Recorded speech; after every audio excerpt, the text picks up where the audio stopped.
Guys আসসালামু আলাইকুম। চলে আসলাম রিমা ব্লগ থেকে। আমি রিমা। এই যে কত সুন্দর একটা সকাল নিয়ে চলে আসছি আপনাদের সাথে। আর আমি এই ট্রেন রাস্তাতে অনেক পড়ে গেছি গাইস, জানেন? এই যে দেখেন আমি পায়ের ভিতরে ব্যথা পাইছি এত বড় এই জুতাটার কারণে। আমি কিন্তু অনেক ব্যথা পাইছি পায়ে, মানে পাউটা ট্রেন রাস্তার যে দুইটা রাস্তা আছে না, ওইখানে আমার পাউটা ঢুকে গেছে আর আমি অনেক প্রচুর ব্যথা পাইছি। আর আপনাদের ভাইয়া আমাকে জোরে যেয়ে ধরছে, কি হয়েছে কি হয়েছে। আর এটা কি তো বলে ভালোবাসা, তাই না? আর এই যে দেখেন, মানে টক পাতার ফুল অনেক দিন পরে দেখছি। এই যে দেখেন গাইস, কত সুন্দর একটা ফুল, ওয়াও। আর আপনাদের ভাইয়া ওইখানে গেছে।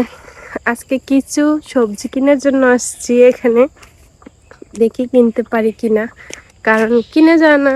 ওই আঙ্কেলরা সকালবেলা সবজি এখান থেকে তুলে নিয়ে ওইদিকে নিয়ে বিক্রি করে।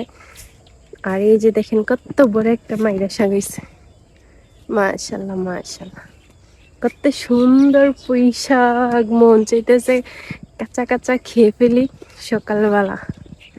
আমি কিন্তু এখনো কিছু খাই নাই।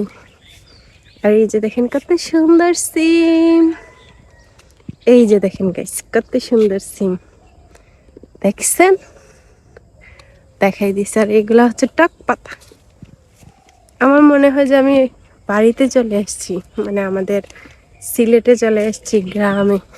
কিন্তু আসলে গ্রাম না, এটা হচ্ছে একটা শহর, কিন্তু শহর থেকে একটু দূরে, মানে ট্রেন রাস্তার ওই পারে। আর এই যে দেখেন আপনাদের ভাইয়া এখানে বসে আছে। আমি পড়ছি, জানেন ও যে কিভাবে দৌড়াইয়া ধরছে। আমি প্রচুর ব্যথা পাইছি।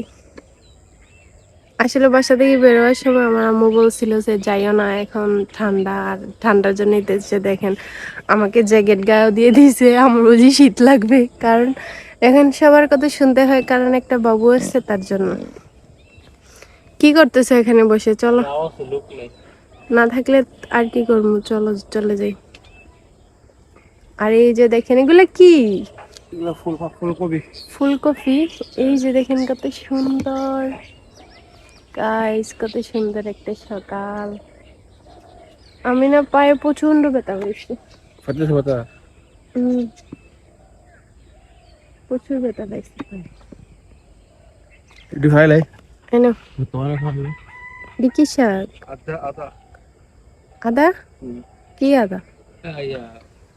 তো গাইস সবাই ভালো থাকবেন আর আমার জন্য দোয়া করবেন যাতে আমি ভালোভাবে হাঁটতে পারি। আমি হাঁটতে চাই, সবাই গেলাইছি, প্রচুর ব্যথা পাইছি এই বাম পায়ে গাইস, জানেন?